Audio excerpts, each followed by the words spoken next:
Happy. He has way too much hair. Well, he's got a smile on his face too.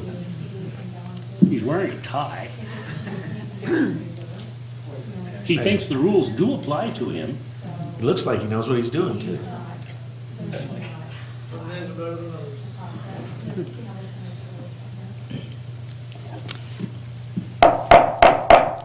Good evening. I'd like to call to order this Albany Revitalization Agency Budget Committee meeting. May we have a roll call, please? Sykes? Yep. Vernick? Yes. Brenneman? Here. Keller? Here. Canopa? Folden? Here. Olson? Here. Summers? Kellum? Here. Alex Johnson II? Here. Coburn? Bessie Johnson?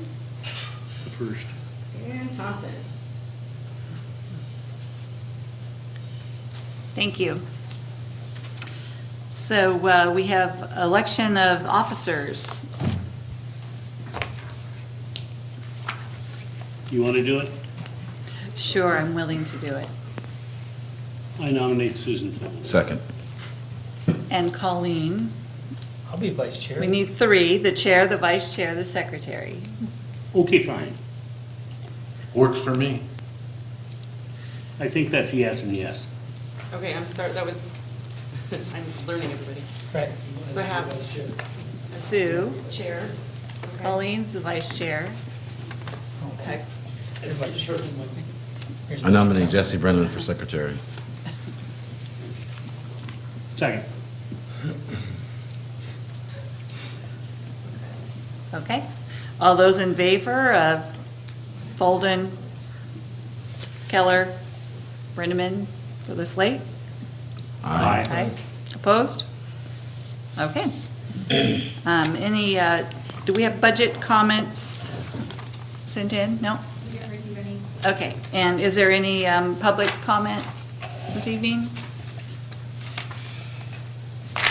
Yeah, Okay. 6 public people. Then we have adoption of the minutes from the meeting last May 2018. Move to approve. Second. All those in favor? Aye. Aye. Aye. Opposed? Okay, minutes are approved. And now the budget message. Good evening, Chair Folden and members of the Budget Committee. I want to first say I've served on budget committees and boards before in my own city, and I really appreciate your time. I know it's been a long few weeks, so thank you for being here and what you do for the city. Given that it's been a long week, I'll try to be straightforward and brief and answer questions as they come up. But I'd say as my first comment on the budget itself for the ARA, it's fairly unremarkable when you look at it compared to previous years. It's actually very similar. There's two primary differences that I'll point out and talk about here in a few minutes. One, if you look at, there's two new reserve line items there. One is on infrastructure projects and one's relative to partnerships, development partnerships. And I'll talk about those in a minute, but those are really the two largest changes. And that's on page 5. Thank you. As we talk about urban renewal a little bit, I just want to couch this in something I've been thinking about recently. I'm the economic development manager for the city, and economic development, as we've traditionally thought about it, it's a three-legged stool where you have business retention of existing businesses, right? You have recruitment as opportunity arises, and then you have supporting your own startups and entrepreneurs. Increasingly so, there's a fourth leg to that stool that's focused on, and that's placemaking. We know that the number one reason CEOs choose to locate their offices somewhere is because of the location, the place. And when we think about urban renewal, I think it's important to place it strongly in that placemaking economic development tool, and that's how it should be viewed. Let me just recap briefly. This last year, when I sat before you for my first meeting, we talked about 3 primary goals in the upcoming year for the Urban Renewal District. The first one was project prioritization, so looking at remaining projects from the original list from 2001 and seeing what could be accomplished as we look towards the end of this urban renewal district, programmatic and policy updates, and some fiscal prioritization as well. So very briefly, I want to report positively for all three of those. The ARA Advisory Board and the agency, the ARA, were successful in prioritizing remaining projects. What you often see in urban renewal districts is you can never, oftentimes don't accomplish all of the original goals and projects that are listed because conditions change, realities change, priorities change. But in terms of remaining projects, the ARA Advisory Board and the ARA decided to really focus on and prioritize the projects that touch the waterfront redevelopment. So this is Water Avenue and adjacent projects along that corridor, and I'll talk about that a little bit. In terms of programmatic and policy updates, along with that prioritization and focus on a specific part of the district, they discontinued all the small grant programs who played a role in the evolution of the urban renewal district here, but have been discontinued. So these are the storefront small grants and windows and awnings and that kind of thing. And then to accompany the focus on waterfront, have dedicated the majority of remaining spending authority towards that project. And I'll talk about that in a minute too. The purpose of urban renewal, as we understand it, is a tax revenue tool to address specific blighted areas. And it's to eliminate blight and its causes, attract and incentivize private investment, and enhance existing private and public investments. To that end, for your own reference, we report on this yearly, but the Urban Renewal District has maintained a 1 to 6 spending or leverage ratio. For every dollar spent on a public-private partnership, there's been 6 private dollars invested. Very favorable leverage ratio there. And as you all are aware, in terms of enhancing existing private and public investments, a big hallmark of this last year's work was the completion of the streetscape work, the downtown area, roughly 23 blocks of new streets, surfaces, streetscape work, which was a neat opportunity to leverage existing planned city infrastructure improvements through many of the same streets. I will say that urban renewal is not intended to be a permanent tool for revitalization anywhere, not just in Albany, but anywhere. And at this point, the district was established in 2001, so we're about 17 years into it. And while it may seem like forever to some people, in reality, if you look statewide, it's actually not overly long and about on par with what most urban renewal districts, how long they exist for. That being said, the goal should be to accomplish what it started out to do and to ultimately sunset that district. And sunsetting of urban renewal is determined by one or two things. One is exhausting your maximum spending authority, or the second would be a hard and fast date. In the case of Albany's urban renewal district as it stands for the ARA area, it was based on maximum spending authority. That being said, at the establishment of the district, there was an estimation made on when they expected that maximum spending authority to be reached. And that was 2025. So in review, the spending authority for the district was $56 million, and at this point there's about 22 left, so roughly 34 has been spent. And again, that was based on that original 52 projects that was created in 2001. I am happy to report, however, that we're closing in on the date, the 2025 date, with a lot to celebrate. I think a fairly clear path for sunset of the urban renewal district here in Albany. And let me just talk about that then. Staff has worked with the urban renewal district to create a plan to sunset the district. And what that really means is a framework in which to use remaining spending authority in a given timeline.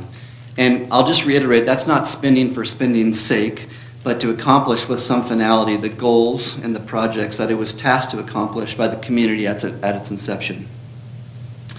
So the sunsetting plan looks something like this. There's really two primary focused areas. One is the Water Avenue corridor redevelopment. And to that end, staff was tasked with creating and shopping out an RFP, a request for proposals, to find a design firm that can leverage all of the existing planning work that's been done and community input over quite a few years relative to the waterfront and Water Avenue to take that, in some ways, engineered work, and in other cases, more conceptual design work, and create buildable plans that can actually be bid out to put a cost to that project. So the RFP is out. It actually closes in about 2 weeks. There's been very favorable interest from some pretty notable design firms, and the expectation is to award a contract for that design in September of this year, 2019. It's estimated that that design process of actually creating buildable plans will take a year to a year and a half, at which point they can be bid, and the intention is to have phaseable plans, so it doesn't happen to happen at once, but anything that does happen in phases will work together very well, and so we don't have piecemeal sorts of development happening facing the river. The other focus area is high-impact public-private partnership opportunities.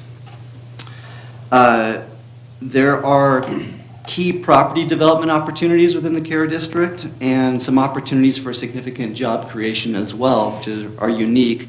But the CARA Advisory Board and the ARA has been interested in keeping those development partnerships open as well. That being said, I mentioned there was 2 major changes to the budget. One has to do with that reserve for development partnerships.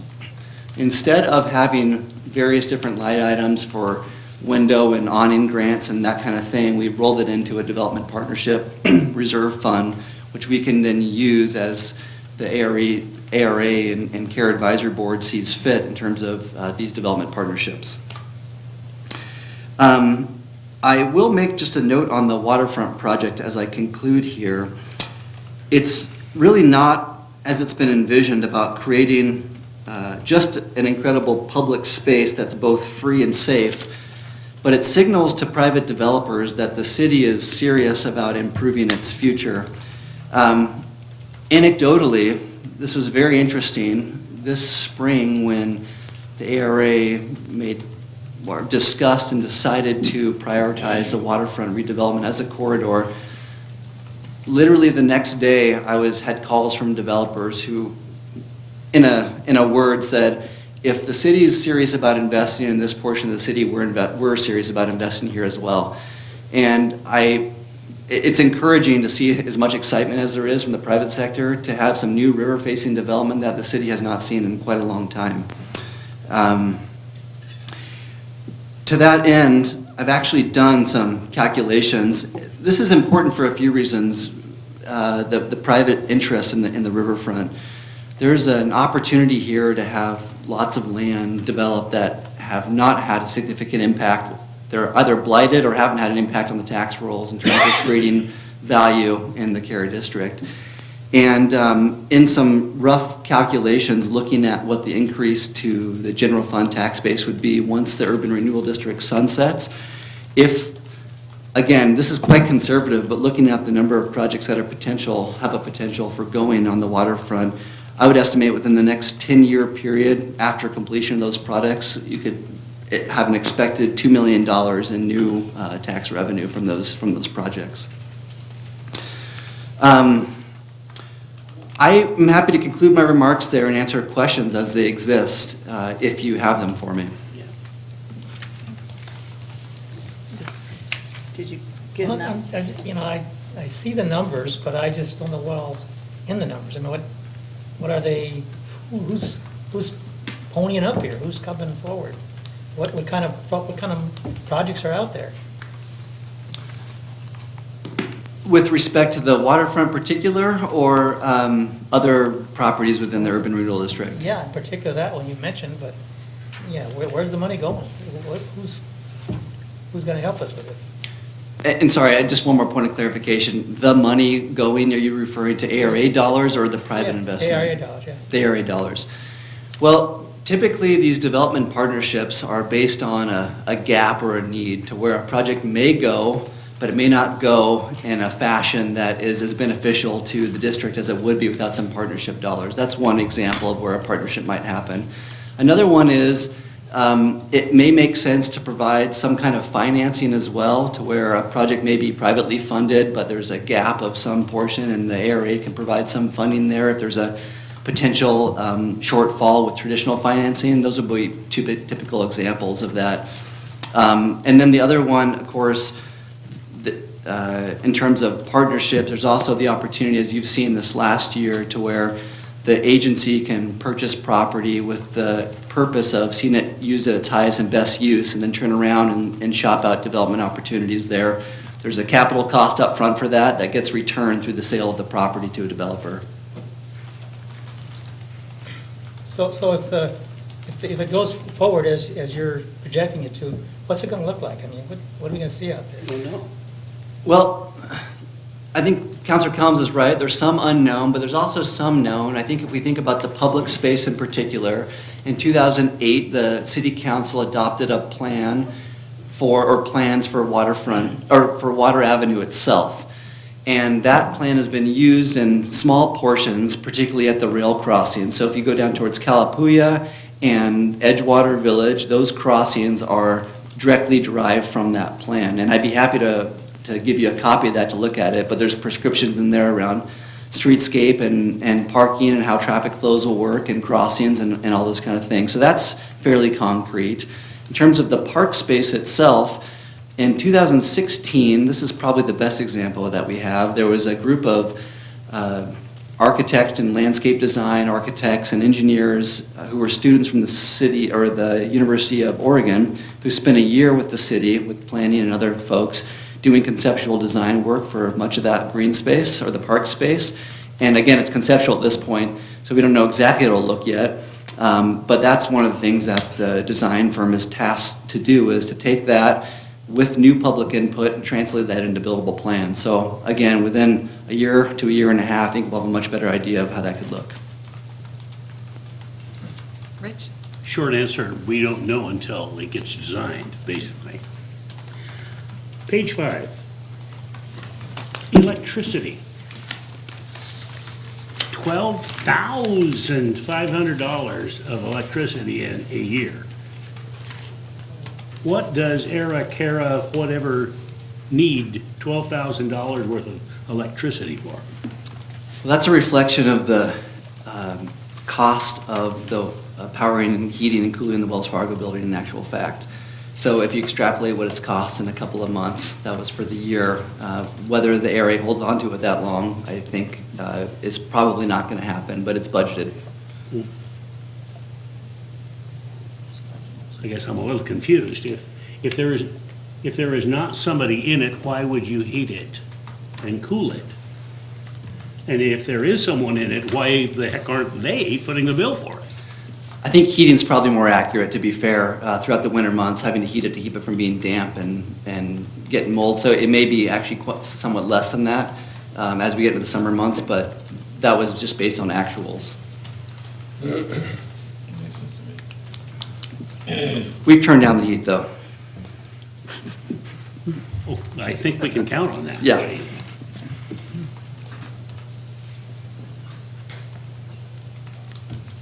Other questions? The streetscape. What all was in the streetscape that's in the fiscal year 2019 budget? Is that another item that's still to be planned, or is that already?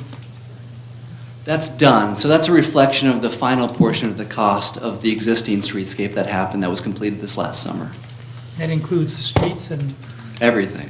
yeah, wow. Relative to the CARES portion of that, right? Yeah. What is CARES portion of that? 8.4 million in total. Lighting, benches, trees, sidewalks? Correct. Do we contribute to the street surfacing? Yes. Piece of, oh, well, okay. And so the year-to-date fiscal 2019 numbers are through December? And so is there that big of a gap then between what was budgeted and actual, or was there more after December expected? In terms of streetscape costs, it's complete. It's all there. Mhm. In fact, the intention was to have most of that wrapped into the fiscal year 18, I believe, but it took a little longer than expected. Is that correct? Yeah. I think we had to finish that. Right. Some of it rolled into this year. Okay. How many railroad crossing gates are you gonna have there? You know, I don't think I've tallied it recently, Councilor Olson. On a positive note, though, in that 2008 plan that I referenced that has the actual engineering of the street done, or at least the flows, that was done in conjunction with ODOT Rail and the rail holding company of that rail line. This is a huge hurdle for the city to have established, where they agreed on which crossings could and would be improved rather, and which ones would be closed. If you talk to anyone in the infrastructure development world, they'll give the city a pat on the back for having that done at this point. And they're about half to 750,000 apiece. Depending on what features are needed there. So depending on the number of trips, it could determine whether you'd have those automated arms or not. And those raise the price significantly. And how many crossings do you think there'll be?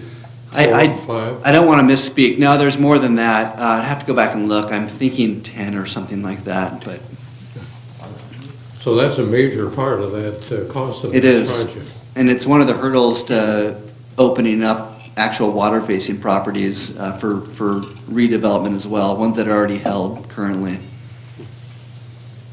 And I find the ones we already have is pretty much of an obstruction, really. Oh, for what? One train a day? Couple at night, I At about understand. 5 miles an hour.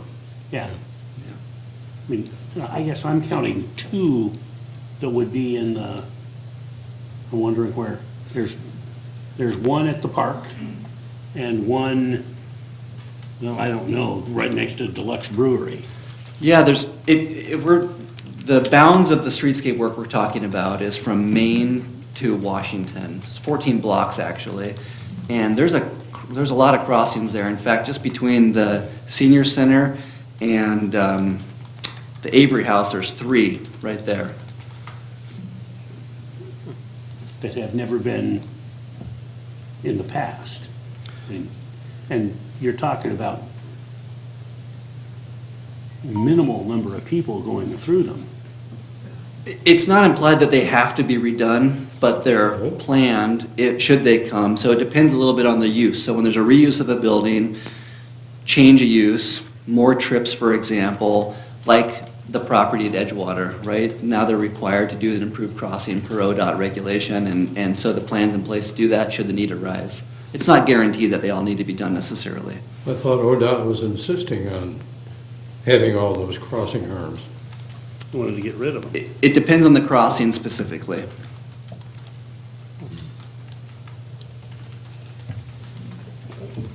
Do you think there's gonna be like apartment complexes down there along the river, or more breweries, or what? You know, it's interesting, working with in economic development with businesses looking to expand or grow here. Oftentimes people say, well, what's the city want to see here? And that's not how I understand Albany to work necessarily. It's more what fits within the zoning and feel of the neighborhood.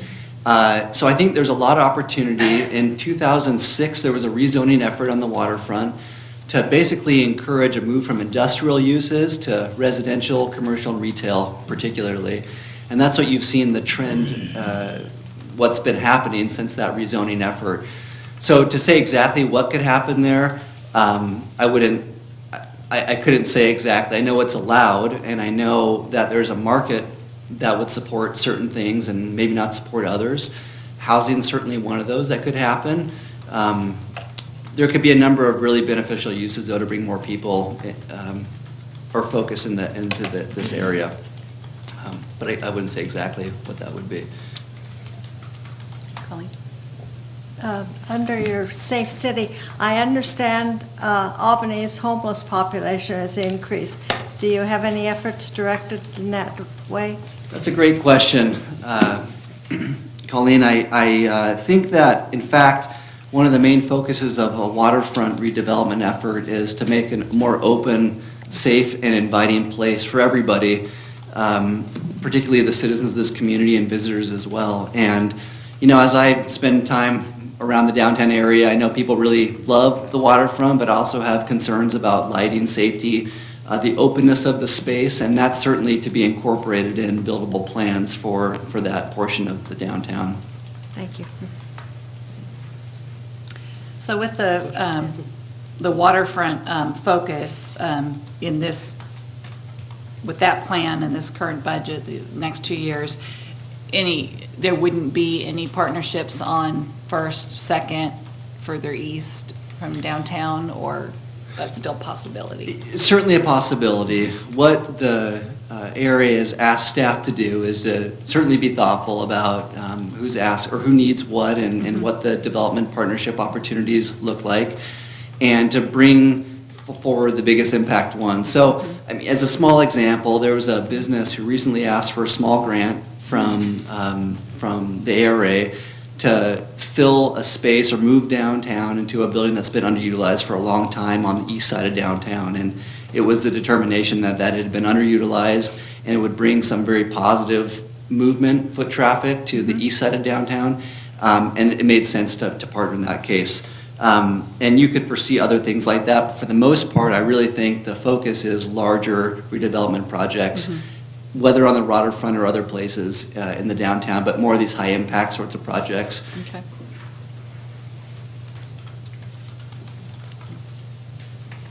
Further questions?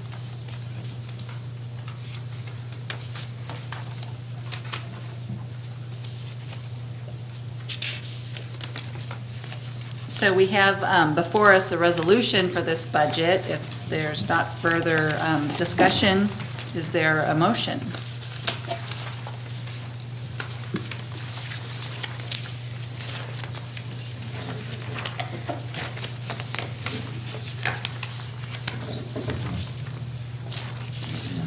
I guess I have. Part of the problem we have here is ARA is taking money out of the system when we have pretty good-sized holes in the regular system. And we just found the other night that the holes are substantially larger than they were. So while we may pass this tonight fine, we don't know exactly what that's going to look like, where all the money's going to come from. And I would not want to bet that it would come out exactly the same. One of the things that the council could do, acting as ARA, is use less of tax monies than we have the authority to use. That decision has not been made. But I won't recommend that we do it, but I will, I guess, I don't want to pass it, but I will say I move that we pass it, and if there's a second, we can vote on it. Thank you, Rich. Well, I'll second it. All right. Any further discussion on the motion? Okay. All those in favor? I hate to throw cold water on Water Street, I guess. But it seems like throwing most of the rest of the money that our urban renewal agency has on these crossing arms and apparently tearing up pavement and putting it down on a street that doesn't seem to me is falling apart. And I wonder about the need for sidewalks, and we already have the Dave Clark path along there that we have spent money on lighting. And I haven't seen the plan, and I don't know of any companies who have asked to build most anything along Water Street. I don't know as I can support the nebulous Water Street plan, and I think that's what this budget primarily supports. So I think I'm going to vote no.